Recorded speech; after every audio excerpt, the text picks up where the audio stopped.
Hey guys, just AF here. So I'm gonna be showing you another tutorial today. I'm gonna take up Gem TD. It's a tower defense game. It's very cool. Let's start it up and let's start with the basics. Once we have the basics down, I'll move to more advanced stuff. I think this guide could actually help more experienced players as well. I will include some additional stuff, minute details that could help you in the long run. First things first, this is how everyone starts, basically, with an Enchantress, level 1, heal. This is a small explanation just to get you into the game. I'm gonna bypass it, because I'll explain it anyway.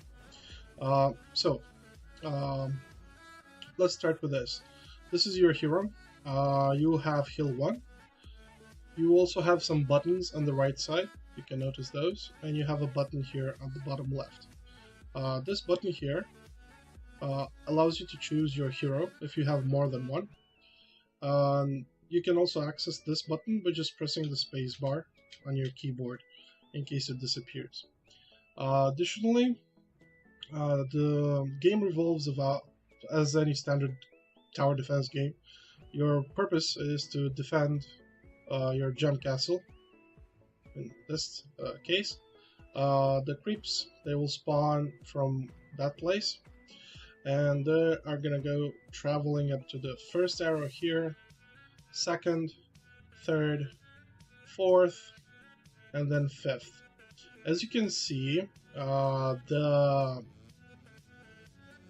they cross out to middle twice when they pass through these arrows. So the best place to build your maze, to build your towers, is of course to build them center. Now your hero has only 5 points of mana, meaning that each point of mana is 1 gem. So you can build 5 gems.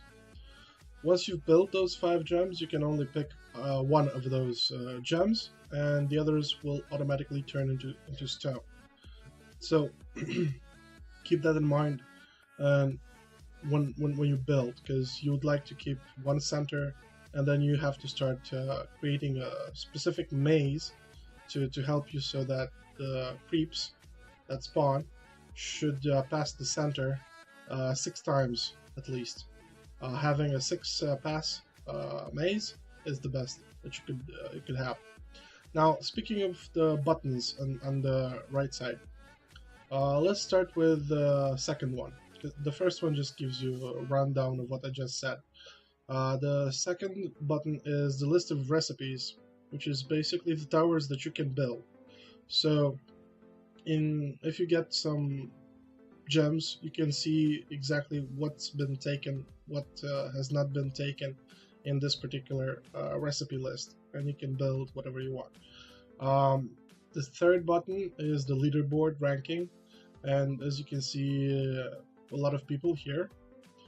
Additional, next button is the quest. This is pretty important. People tend to disregard this, but this particular thing is very important. This is basically how you gain shells, and you have more ways to gain shells than you can actually think when starting the game. Before we get into the quests, let's talk about the abilities for a bit. So this is your basic shop. This shop option button here on the bottom right, as well as the hero icon at the bottom, are only visible when you are at the start of the game. So before you place any gems on the ground, this is when you are able to view this shop and hero switch. You cannot switch in between. Now, you can buy some pretty cool stuff with shells. You can see I've gathered 48 of them. You should be gathering more than 48. Let's just keep that in mind. So even if you have 40, I know you will be tempted to buy stuff, just don't. Try to get up to 100, 120, and make sure to get one ability maxed, so you have 4 ranks on it. The abilities that you can get vary because the shop is random, and each day, after 24 hours, the shop resets automatically. So you can see something is also on sale. So regular price for a mythical hero, you can see for comparison, in today's shop is 40 shells, and Luna, for example, is 20. However, if you buy a common hero has one slot, just like your Enchantress. A rare hero has 2 slots. A mythical hero has 3 slots. So I could buy this guy because it simply has 3 slots, but I'm not. And there's another type of hero, it's called Legendary. It has like, instead of purple, it has gold type of tap. It's more expensive. It's either 80 shells or with a 50% sale, it's 40 shells. You can also buy that as well if you want 4 abilities. You don't have to buy the heroes. Every hero that you get here, and if you buy them, they will have empty spots. They don't have any abilities, so you'll basically just purchasing a hero, and after that you'll purchase abilities like Opal Prey, Aim, Aquamarine, Ruby, whatever it is that you want. You'll have to, of course, do some research before you decide to purchase an ability for your hero. At the beginning, I recommend not purchasing anything until you have 120. If you manage to get to 120 shells or more, start doing some research as to what you can buy, what would be the best. Recommend against buying the lucky box, even though some people did get something out of it. I tried to buy it like 7 or 8 times, but every time I did, it gave me nothing. So about 80 to 90% of the time, you'll not get anything from the lucky box, and you'll just waste 5 shells, which is not something that I recommend, because you're just literally just wasting the shells. So try to save as much as you can from the start of the game, as quick as you can. And here's how you can basically make those shells, by using these quests. So right now, my random quest is to complete all levels without any topaz settled. A topaz is just a type of gem in GemTD, which you could not take and try to complete the game. And the award for finishing wave 50 without having a topaz down is 1 to 10 shells. Now, it's pretty good, but it's very hard to do sometimes because some towers actually need topaz, and a couple of towers you have to try and check the recipes and see what you cannot build if you really want to go for that type of quest. But other random quests are much simpler.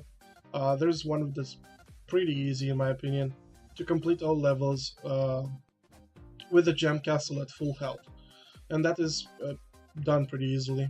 You can get some shells. These random quests, the ones that are harder, provide you between 1 and 10 shells, which is random once you finish the game. And the more simpler quests, like for the gem castle at full health, is between 1 and 5. And of course there are other simpler quests to complete the random quest as well, that give you 1 to 5, and other harder that give you 1 to 10. And this is completely random. Every 7 days it switches to a different type of random quest. Next thing is the extra slot tool. Let's talk about this a bit. So this is very good because even though some random quests you cannot complete, you still have the ability to complete a couple of others. And in 1 month or 2 months, you'll be able to get the extra slot tool while still farming for shells as well. What an extra slot tool does is you open up your hero, and right where your Enchantress is, at the bottom of it, you'll have a new extra slot tool, like right there. And in this particular option, you'll have the ability to choose Apply, and that applies to your Enchantress, and increase the slots that you have by 1. So you'll have Heal, and you'll have 1 more slot with no ability. So I recommend doing that instead of actually purchasing any heroes. However, if you do decide you really want to purchase a new hero rather than using Enchantress, which already has Heal 1, you can wait for a sale for any common hero.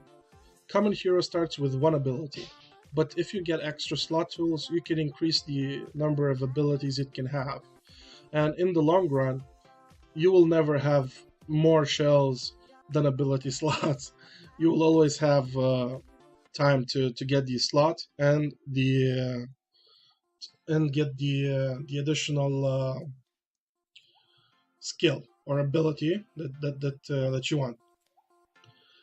Now, once that is done, basically you can start looking up what spells to buy and everything else. Next thing you need to know about gathering shells is you can complete all levels.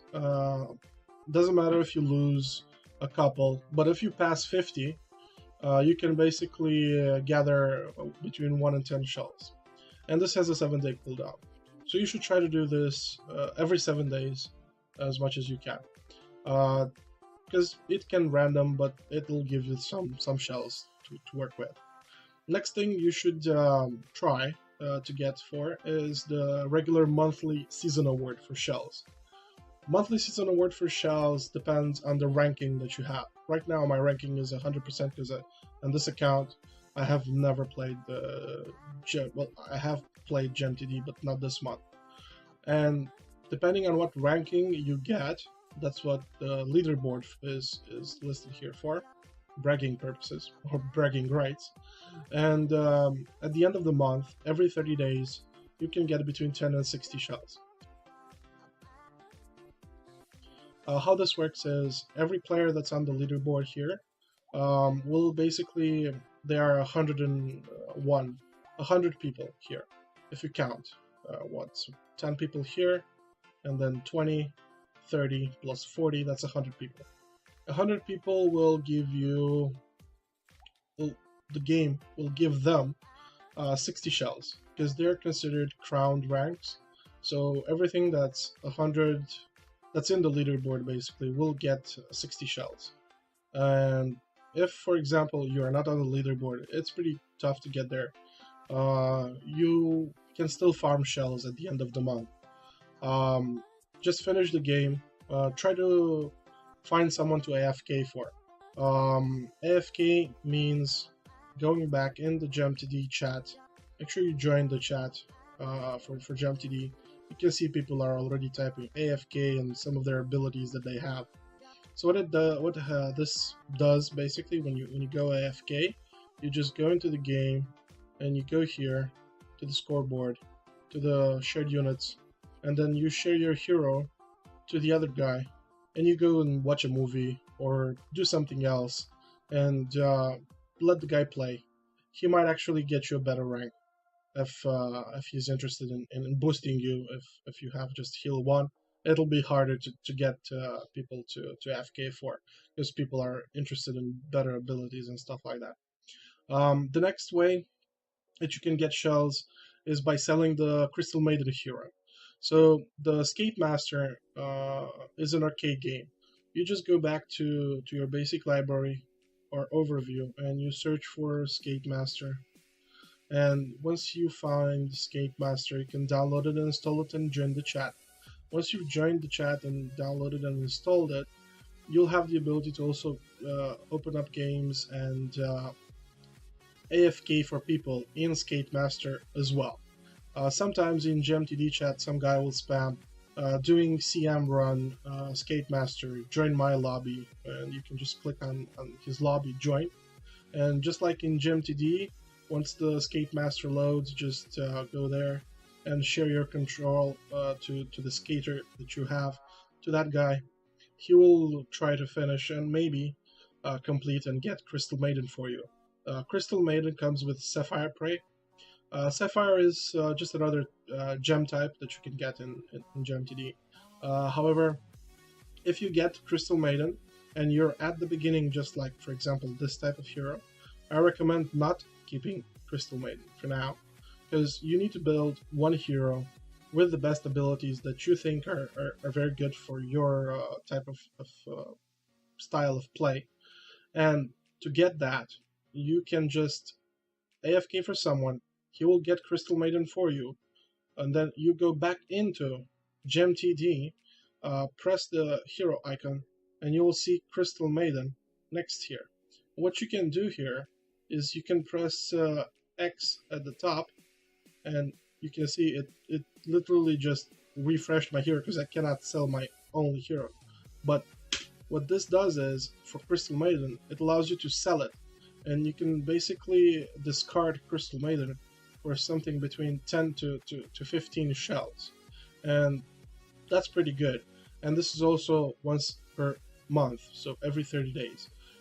Next thing you can, of course, go for similar thing, Skate Master, get the extra slot tool, get one more slot on your hero. Another way to gain shells, which is something I have not done in 2 years, I have not purchased any shells, but you can purchase shells on eBay.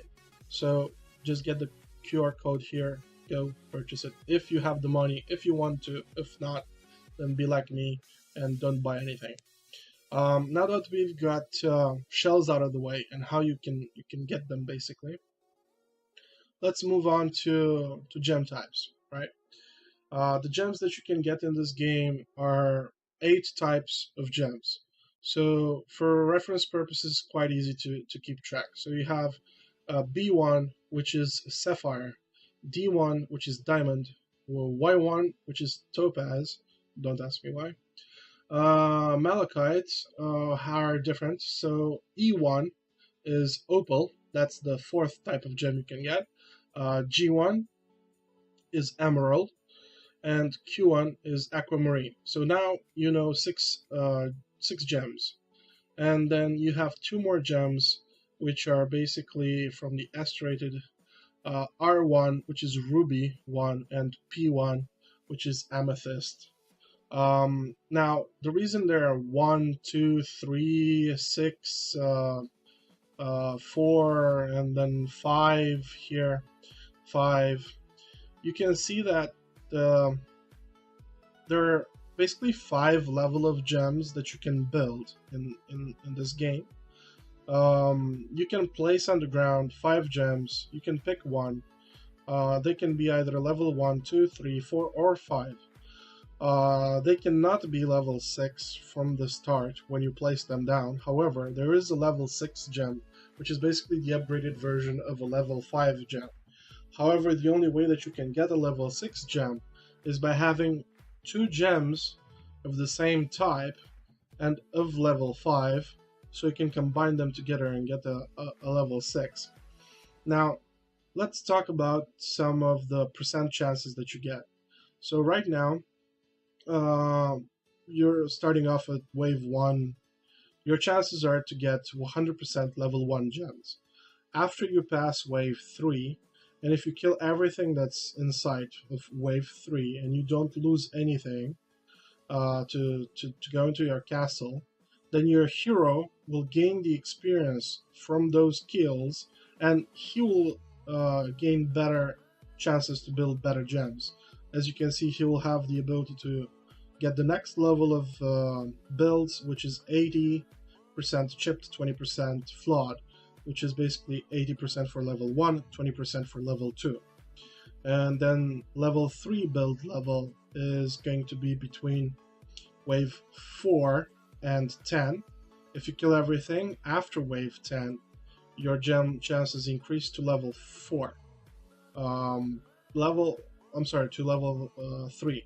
And level 3 is going to be 60%, 30%, 10%. And from wave 10 up to wave 14, you'll keep having those chances of level 3 gem types, so 60, 30, 10. After you've passed wave 14, and again, killed absolutely everything without losing any experience, so your hero levels up, then your hero will level up to level 4, and your gem build level will be 40%, 30, 20, 10. After wave 14 and until to 20, this is going to be your chance, and after you kill 20, if you kill it, you gain the experience again, and you'll move on to level 5, which is the highest gem build level you can get in this game at the moment. And after wave 20, the chances no longer change. So up to wave 50, which is the last wave that you can finish the game on, is you're gonna have from 20 to 50 those particular chances if you manage to kill everything off. Now, I would like to talk about how you normally place gems. I've seen a lot of people do this mistake. They just go and they start building, choose a maze from here, and whatever they start just going building like that. That's not a good way to start. You should start with um, at least 2 gems in the center. If you get something that you want, then you can just keep building the maze. If not, you can go for 3 gems in the center. For example, right now I have a possibility of a one shot right here. Chances are pretty high. I'll talk about that later. So once you've basically built your gems, it's pretty easy to. You can see I got scared there that the one shot wouldn't come off, so I went center. Um, Once you have the necessary gems out of the 5 that you get, you can pick only one. However, if the 3 out of the 5 that you build make a recipe on its own, which is what we consider a one shot, it's recommended that you take that most of the time. Rarely you refuse these type of one shots unless, for example, you have too many. Um, so right now I'm gonna get the malachite, and that will basically kill off anything. Now, the gems themselves have also different levels, like I mentioned, and when going for building your mid section or anything like that, you should build always 1 or 2 gems in the center. Try to get the spots that you're looking for. If you're not gonna get, and you can see right now I have 1 more gem to build. I have a Q1, sorry, a G1, Q1, and an E1, and that automatically makes a malachite. So I kind of don't want it in the center because you'll basically want only one, because the other positions are for other towers. So I'm hoping I could get a Q1 G1 there, but it's not going to be one. So I'm going to be forced to temporarily take it center-wise just for the increased damage, but I'm going to stop it from attacking so that this one gains MVP. We'll talk about that later. The basic maze that I'm going for is pretty straightforward. You can use this in one player every time you play. The maze is quite simple and easy to get to. You should have no issues finishing it up before wave 15 or even at the end of wave 15. But you should have somewhat half of it done. So how I do it is it's pretty straightforward. I do it like that, and then I connect the top to the center as well. Then I build around the center a bit just to get a couple of additional gems, and then I start making my way across that diagonally so I can enclose this off. So I remove that block from there once I reach this spot. Once I have reached this spot, I also remove this block and that block as well, because you cannot block the entire arrow there, right? Because it won't let you. Now, from once I reach here and remove this one and that one, I go diagonally here, and here on the right, what I do is when I reach it, I go like that, right? So what this does is, you'll see in the end, it'll make the creeps go through the center 6 times. And having a 6-pass maze is the ideal maze that you can get, especially such a fast and quick one as this one. Now, let's keep building a little bit more, and let's see what we get.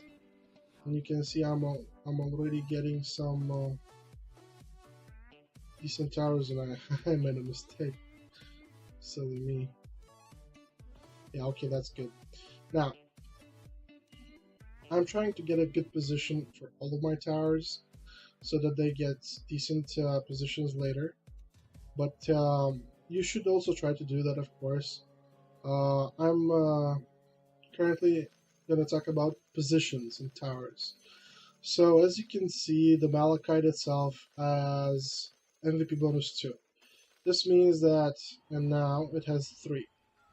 The highest damage tower, the tower that deals the most damage to the creeps in one round, or in the current round that you're at, will increase their damage by 10% every time, until it reaches 100%. Once it reaches 100%, it can no longer increase anymore.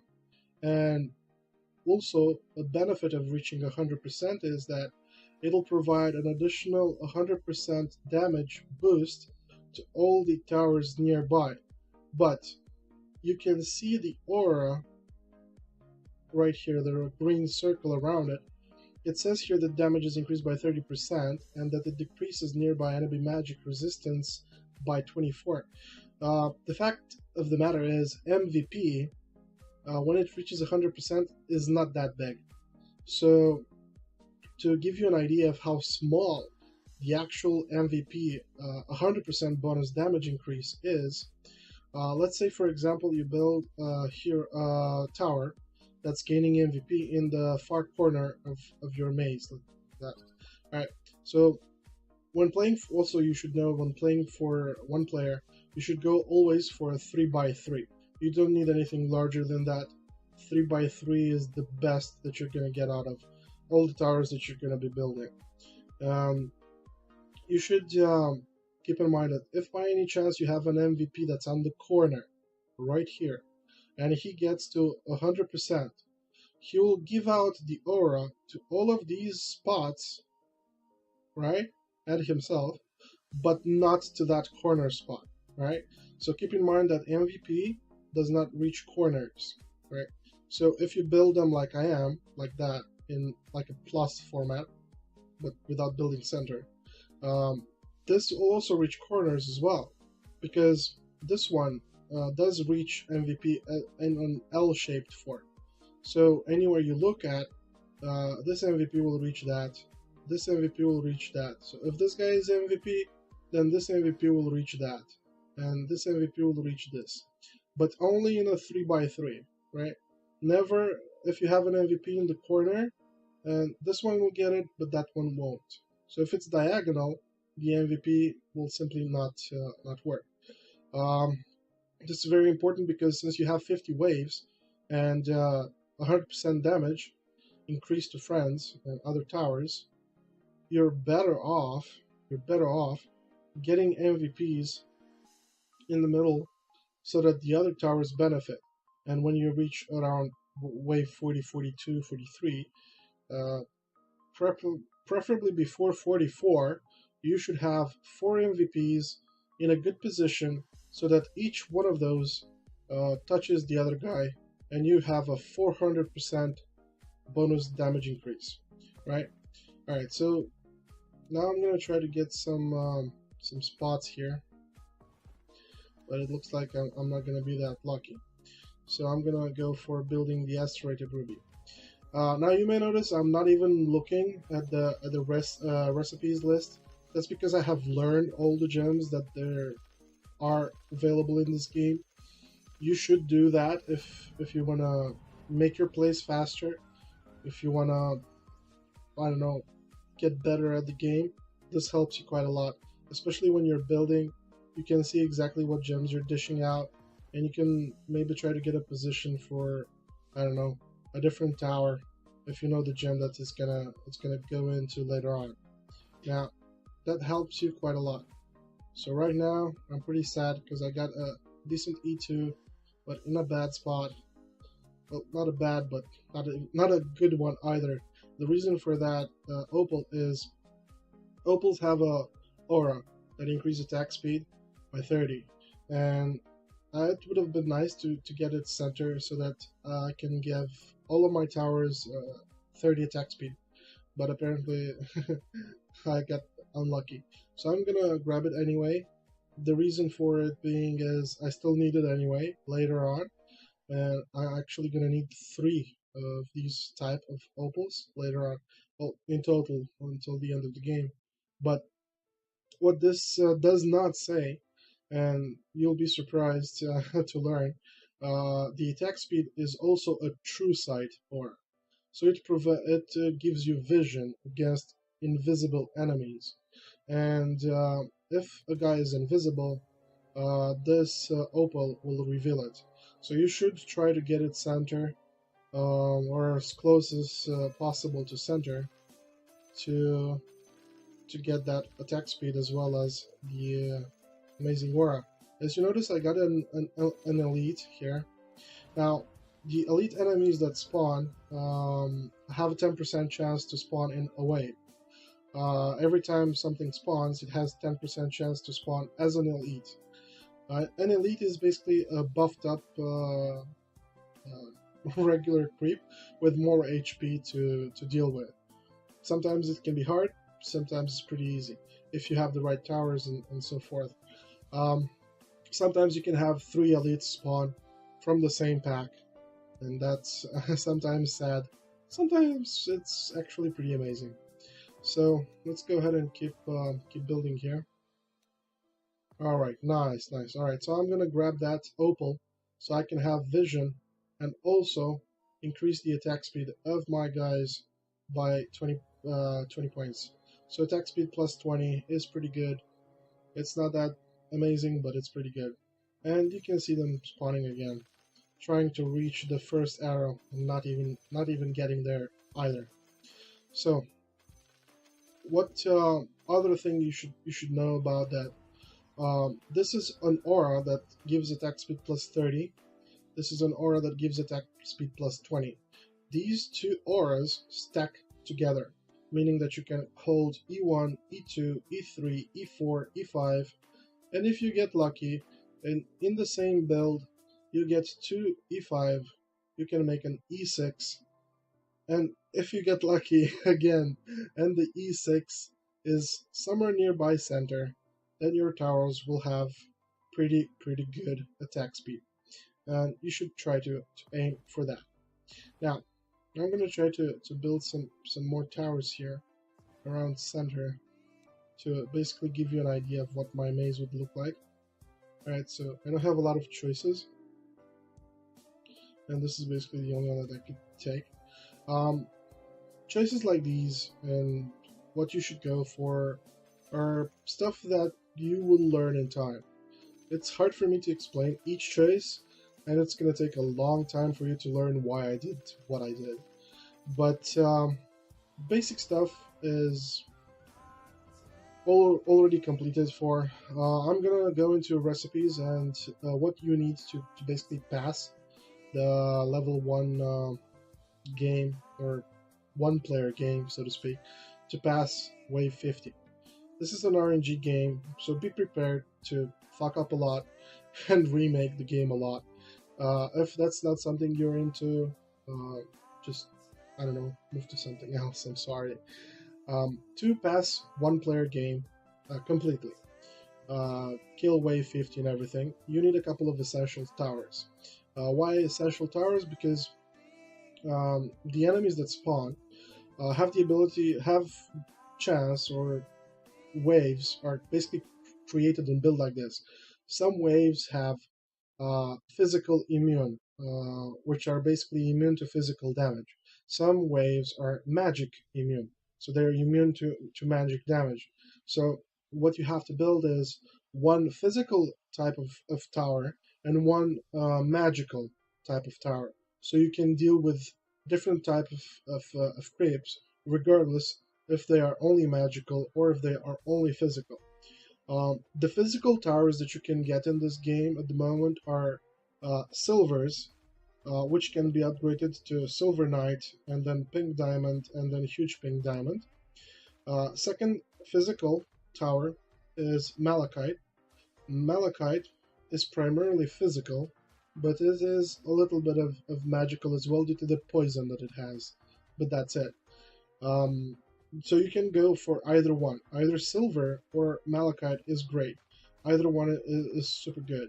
The reason I went for Malachite, as you noticed, is because I got the one shot, which basically saved me from building E1 one round, G1 another round, Q1 another round, and then building the Malachite. I just got it in a one shot. Saving so many gems when getting these one shots is preferable. The reason for that is sometimes when you build, you might not have a good choice to take, and due to that fact, you'll be forced to try to take a bad gem. And this having these one shots help you have a higher number of bad gems, thus increasing the chances of success in the late game. So these are the physical type towers. Let's move on to Asteroided Ruby. So Asteroided Ruby is one of the first towers that you can get that is magic. It requires R1, P1, and R2. So since you're starting off, you're not going to see R2 very often for the first three levels, unless you get very, very lucky and get in the same build of those five, you get two R1s, and then you can combine them into an R2. Now, logic dictates that if you have three R1, you could get an R3. However, that's not true in this game. To get an R3, you actually need four times to drop R1. So out of the 5 gems, if 4 of them are R1, then you will be able to build R3. Please keep that in mind, because it will not be R4. Some people do make that mistake. The upgraded version of the Magic Tower is the Volcano. Another thing you should keep in mind about the Magic Tower is Magic Tower cannot be stopped, so it will take MVP. So the MVP will be split if I manage to get an R2 before the boss comes, which is what I actually need to also pass the boss, because you do want a physical type tower, a magical type tower up and running before the boss hits. Close this off, close that off, do half of it so that the boss can still go around the center and gain and get damage from these guys as much as possible, and then try to finish this off until 14, wave 14. To pass one player, either of these physical is fine. The Volcano, which goes into Antique Bloodstone, you'll have to manually upgrade that. Get a Grey Jade up and running. Now, here's the tricky part. The best that you can get is actually a Dark Emerald and a Paraiba, and combine that into an elaborated carved tourmaline. This will give you a huge aura called Decadent 2, which gives all the enemies minus 20 armor. This is very, very, very good, especially against wave 49, which could destroy you if you don't have some minus armor. At least if you don't have an elaborated carved tourmaline, make sure you get an acid pedal. Additionally, try to avoid pedals. Some of them are not that good, and you're better off taking any other gem that you can to build your most important towers. So in my case, make sure you get everything you need to build Uranium, Volcano, 2 Antique Bloodstone, and everything that is needed by those, everything that is needed by Jade, everything that is needed by Stun, Paraiba. Also, this is very important one that you cannot win without, the Deep Ocean Pearl or the Deep Sea Pearl. This pearl provides you with resist to magic influence. As I mentioned, some of the creeps that spawn have the ability to be either magic immune or physical immune. After you get past wave 40, some of the creeps, besides being magic immune and physical immune, will have an additional ability attached to them that could disrupt the damage of the towers that's coming towards those enemies. So let's say, for example, Enchantress in Dota 2 regularly has Untouchable. Untouchable is a passive skill, makes you attack very slowly, And for this, the Deep Ocean Pearl is basically something that will provide resistance to all of the towers. So the Deep Sea Pearl must be built around center or in the centers directly to gain bonus from the MVP, and also you can make the Deep Sea Pearl an MVP on its own if you want, because you will need 5 MVPs at the end of the game. Um, Once that is completed and you have the pearl, you have the elaborated carved tourmaline or a stun. If you don't manage to get parts or stuff for the Paraiba, try to get some for the Emerald Golem instead. So get a gold up and running and get Emerald Gold up soon, because this Golem is pretty decent against. It does give minus armor, not as much, but it's decent, and you can also win with this if you don't get Paraiba. But like I said, focus more on the better one first, and then if you don't succeed, then try to get some parts for the second best one. Next thing you can see is Cat's Eye, or Charisoberil Cat's Eye, kind of hard to pronounce. This Cat's Eye gives you a 50% bonus damage, and it is made out of E5. Opal 5 or E5 is basically 60 attack speed aura. So just like these regular opals, instead of plus 20 or plus 30, the E5 gives you plus 60 attack speed, which is very good. So you should try to get that if you can. It is not mandatory to finish the game, so you can keep it on the back burner until the end of the game. Try to get it if possible. If not, you can live without it, and you can pass the game without it as well. Red Coral is just an upgraded version. It includes the aura of an E4, which is 50 attack speed, and it includes the Deep Sea Pearl. So making this an upgraded gem, you can also gather MVPs on it. When reaching 40 to 50, try to keep your Jade with as less MVPs as possible and get MVPs on the Stun or the Deep Sea Pearl, and keep the Jade for as much as you can between the waves 40 and 50, and let the Jade get those 10 MVPs. It can be some hard, and it can be a little bit hard, but you might have to stop some towers to ensure MVP is placed correctly. Another thing you can pass without is a yellow sapphire. Yes, you can pass without a yellow sapphire, but it is pretty hard. You should try to get a yellow sapphire between the waves 20 and 30. Reason being, wave 30 and wave 40 and wave 45 are flying. And wave 30 is a flying boss. Wave 40 is another flying boss. Wave 45 is extremely speedy flying units. They fly so fast, they will just destroy you if you don't have a yellow sapphire. It's good to have. If you don't have it, you can pass, but very hard, because you have to do as much damage as possible to those bosses after 20, specifically 30 and 40, so that you don't die but still remain alive. Heal yourself up with the gold that you have, and then lose a couple at 40 and at 45, and at 50 you'll definitely gonna lose Roshan if you don't have yellow sapphire. So if you can keep yourself up heal wise and lose a little bit just because not having the yellow sapphire, then you're all set. But do try to get it, as it will help you kill bosses and stuff. Stun is also mandatory before 30. So stun and yellow sapphire have a higher priority than the gray jade.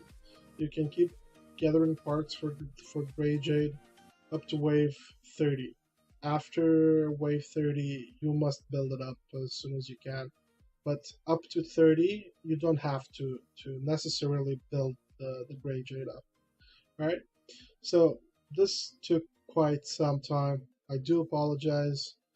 There are a lot of things that I have not said about the game that are pretty decently important and that could help you in the long run. For example, another aura that you should keep in mind is Paraiba Tourmaline, like I said, provides Decadent 1, Elaborated Carved Tourmaline Decadent 2. These two stack together. So you can build this one as well as that one around the center and get both minus armor working effectively. This is not feasible for one player, however, it is feasible for two players. If you want as much minus armor as possible and you have your main towers up and running, you can still go for another Paraiba to get more minus armor. However, if you go for two elaborated carved tourmaline, which will provide you with the Decadent 2, they will not stack together. So you will only have minus 20 armor, not minus 40. Another thing that does not stack is the Egypt Gold thing. It recently was changed. Now it provides an aura for all the towers that are close to it have a chance to get gold, not on hit, not when the tower hits, but however when the towers that have this bonus perform kills. So each mob would give, let's say, roughly 20 gold or something like that. If this procs and you have luck, it'll give you 10 times that. So instead of 20 gold, you'll get 200. You can imagine when it happens, what happens when you have this at bosses. This is not very good in one player. I recommend against it. You could get gold and it would help you with the minus armor, but I would recommend having a stun. Having a stun is better than having Egypt Gold. Seriously, it is. But if you have a Dark Emerald, then yeah, of course. You can also try to get an Egypt Gold up and running. It's not bad. It's very good. It's got, I think, minus 48 armor on the target that it attacks. So you should keep that in mind, because it's not going to affect all the creeps, but just the creep that tower is attacking. Since that's out of the way, I'm gonna try to play a little bit here with my Enchantress, see how it's going, and I'm gonna speed it up. Might pause and provide additional info if I feel necessary, but this is basically how GMTD should be played, at least for one player games. Alright? So, have a nice day. And I'll see you guys in the next tutorial that I'll be making for GMTD. It's just gonna be a regular playthrough where I will explain each wave and what you should have prepared for it. It will be a lengthy video just as this one, so I'm sorry about that. It's just how the game is.